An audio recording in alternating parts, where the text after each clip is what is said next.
Gaston, South Carolina is a lonely little place. Sitting just south of Columbia along 321. It's only a small crumb of the misshapen piece of pie on the United States plate that we call South Carolina. Its population has almost never gone over 2,000, and it's only 3.4 square miles across in all 4 directions. It feels even lonelier when you come in from a place like Roanoke, Virginia. After Mum lost her job, we moved to the only place where the rest of our family resided. Good old South Kakalaki. I'd been moping the whole time on the way down. The way I saw it, the only friends I was going to be making here were fire ants and that inferno of a sun. Once we got settled in at 304 Dixiana Drive, I immediately set out into the neighbourhood in search of friends. I didn't know how to ride a bike at the time, and I barely knew how to ride a skateboard. So I petered down a long stretch of road, directly across from the front of the house, on my cheap little Walmart board, until I came to a small cul-de-sac that seemed to go uphill. Sitting outside on his front porch was a chubby kid with glasses that looked about 10 or 11, about my age at the time. I really had no one else to talk to, so I asked what his name was. Terry, he told me. He liked being outside a lot, and I didn't, but we both seemed to enjoy video games. With that, we would get along just fine. There was one thing that he hadn't told me over the next few weeks that we spent riding around the neighbourhood. He was into scary movies. I was a massive chicken when it came to anything that seemed intent on forcing you to change your underwear every 5 minutes. So I didn't really like that aspect of him. Even worse, he had tons of horror movie action figures and loads of VHS tapes of all the classic creepy movies you can think of stacked in his room. Every time I came to visit, he was almost certain to scare the living bejesus out of me with one of those creepy Freddy Krueger dolls, or force me to watch the Texas Chainsaw Massacre with him in the dark. His room wasn't really all that nice looking to begin with. He had a bunk bed. He was an only child, and just his grandmother lived with him, in which he slept on the bottom, and all of his slasher flicks and action figures slept on top. There were lots of holes in the walls, and everything had a generally grimy feel to it. It made those horrifying moments of watching pure terror in the dark all the more icky. One day, when he realised that I pretty much hated any kind of horror movies he threw at me, he began telling me urban legends. Some of them were about the town as a whole, but more often than not, they were about our particular neighbourhood. I didn't really believe any of them. That is, until he told me about Hanging Man Hill. It was about a year after we'd met each other. We were riding around the neighbourhood. By this time, Terry had told me to man up and eventually taught me how to ride a bike. He stopped when we were riding in front of a house we'd simply entitled the Crack Shack, due to its residents being stoned out of their minds on a regular basis. He seemed to be peering out at a small pathway behind the place that sloped up the farther you went back. He was usually the leader when it came to showing me new places, so I didn't question a thing when he beckoned for me to follow him up the trail. It was a pretty steep climb up the side of the hill, with plenty of sand and rocks to send anyone not being careful straight back down. It felt as though the trees were closing tighter and tighter on us, until we reached a large opening at the top. Besides the empty soda bottles, the only man-made thing in the area I could see were long stretches of telephone poles going across a series of sandy, dry hills. If not for the 2 strips of heavy forest on either side of these hills, it might have gone on forever. The area didn't seem to have any particular importance. I'd expected him to bring me to some awful cemetery, but in the dying light of the late afternoon sky, those rolling hills looked beautiful. I thought he might try some desperate last attempt to scare me, but instead, he just turned to me with the most serious and grim face I'd ever seen on him. "Here we are, Hanging Man Hill," he whispered. "Hanging Man Hill, is this another one of your stories?" "Sort of, except this one's true." I rolled my eyes at the thought.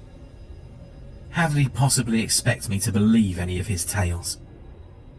He just kept staring at me with that face, waiting for me to respond. How could this even be a Hanging Man Hill? There's no hanging man, and there's at least 5 dozen hills here. "Right down there. Look." He pointed his finger towards the nearest telephone pole, sitting between the 2 closest hills to us. A small creek, no more than 5 feet across, ran between the 2 hills, and went onward into that never-ending forest.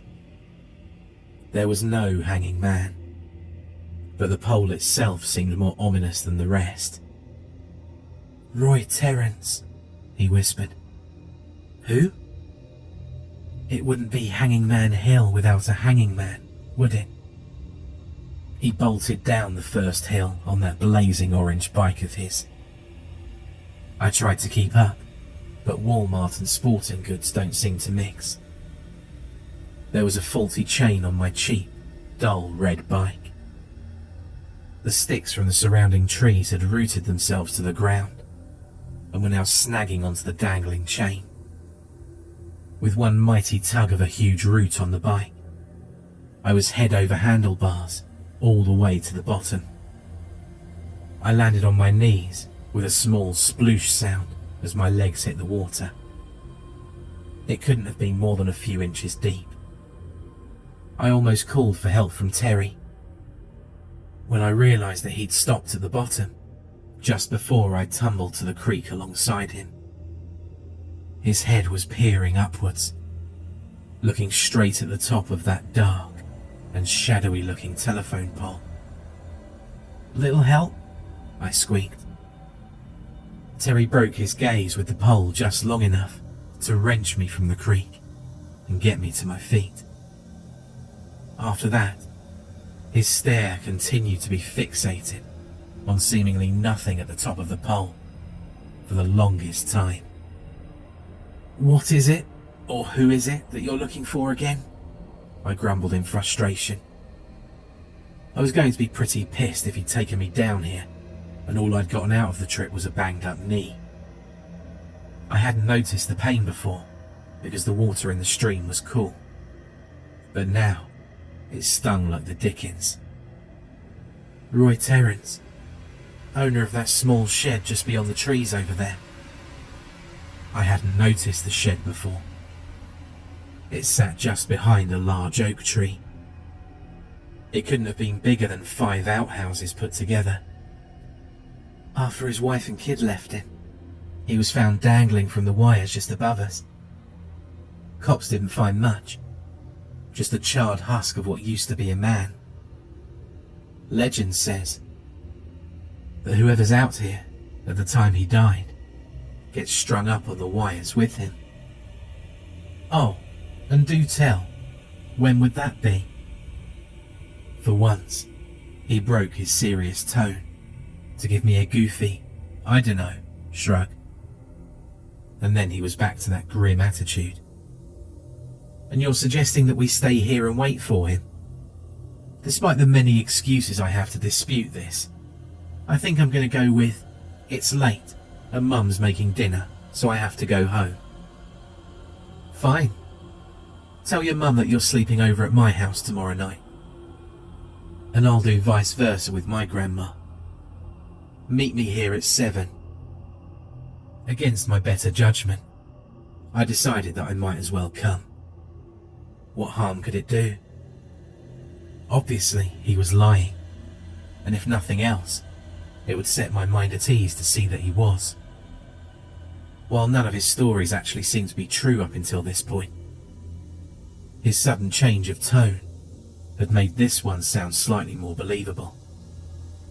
When Terry had told his other stories, he was giggling so hard that one might think he was on laughing gas. When we were heading home, just as the last tint of orange had left the sky, I asked him a question. "Why'd you get so serious back there? You're always such a total goofball." "I lost my grandpa to Roy Terrence. My grandma was with him when it happened." "Haven't you ever wondered why she's so grumpy all the time?" His grandmother was, in fact, very crotchety. I'd never bothered to ask why she was that way. If this was all some elaborate hoax by Terry, I was going to slap him into next Thursday when this was done.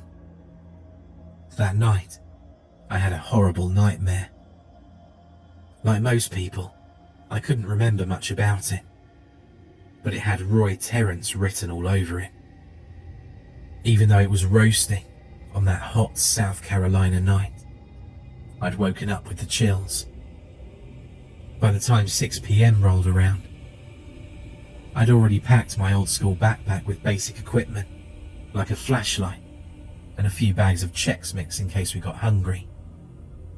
By 6:30, I'd rolled out into the neighborhood as fast as an overweight 11-year-old could. I had to admit, I was actually pretty excited. Finally, at around 6:55, I arrived at the small creek, where Terry had already set up a small fire and was roasting marshmallows. If I hadn't decided to show up, I would have disappointed him like hell. "How's this going to work out exactly? Are we just going to camp out here all night? We don't know when he's supposed to show up," I said.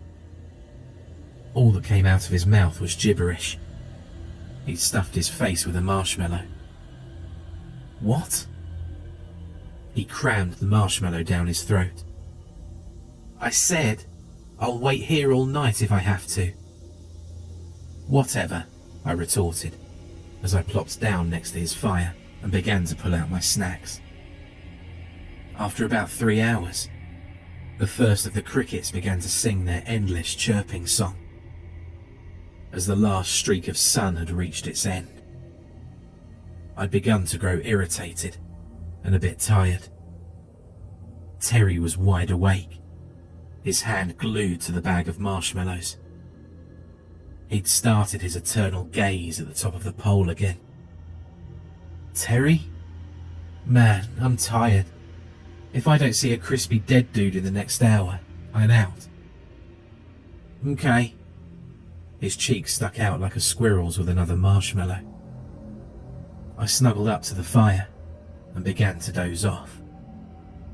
Just as I was about to slip into unconsciousness, a loud, crusty, brittle peeling sound echoed through the hills and out into the forest. I immediately sat up. My vision was pretty blurred from having almost dozed off, but I could make out Terry's shape. He was gaping, wide-eyed, at the top of the pole. If there'd been a bit of moonlight, I might have seen what I was sure to have seen up there. But the crescent moon sat just beyond the trees, like the shed. In an instant, Terry was on his bike and flying up the hill, bag of marshmallows in hand. I managed to pull myself up and get to my bike. I began pedaling like a madman before I realized that my chain had popped off. Stupid damn bike.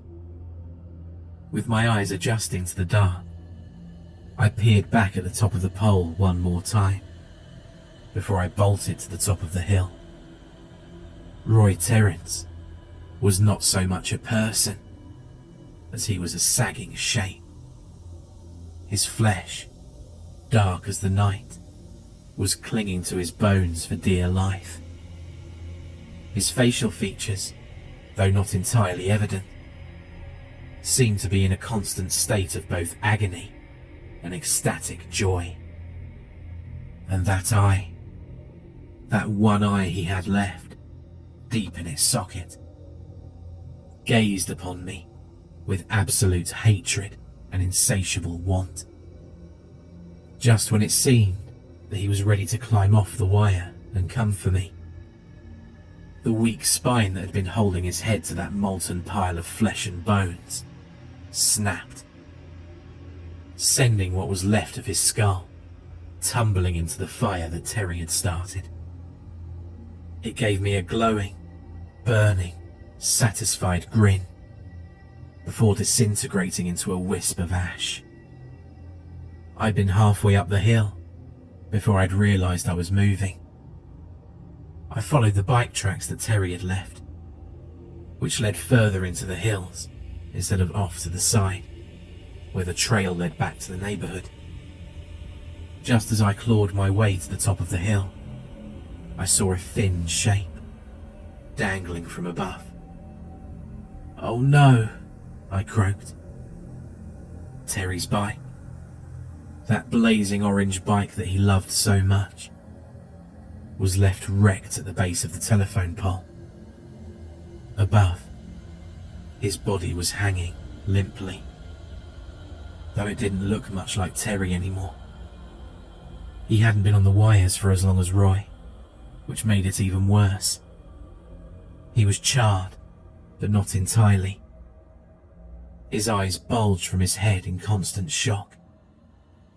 What was left of his hair stood out on end, still smoking.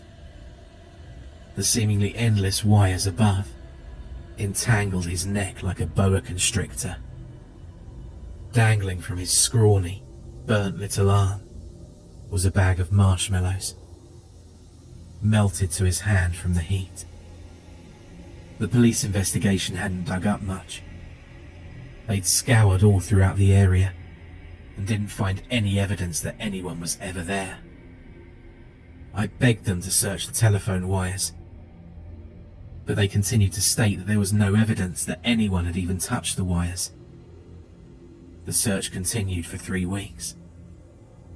After the police had finally given up, Terry's grandmother passed away. For those last few days, she hadn't said anything to anyone at all.